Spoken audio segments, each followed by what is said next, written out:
Nakuha sa isang CCTV camera ang pagnanakaw ng Parungaw Bukas Kotse Gang sa May Halige, Santa Cruz sa Maynila. Isang binatilyo ang makikitang umaali-aligid sa pagitan ng dalawang kotseng ito. Maya-maya tinutukan nito ang nakapark na puting CRV.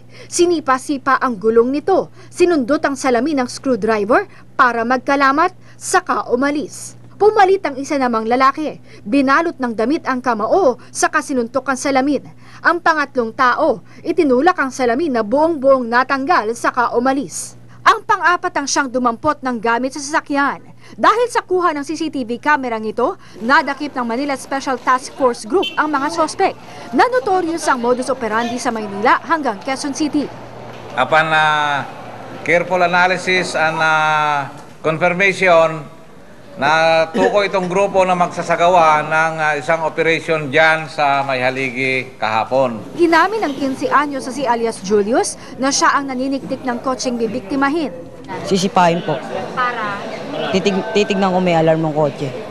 Bawat miyembro ng grupo ay may nakatokang trabaho, base na rin sa nakunan sa CCTV camera.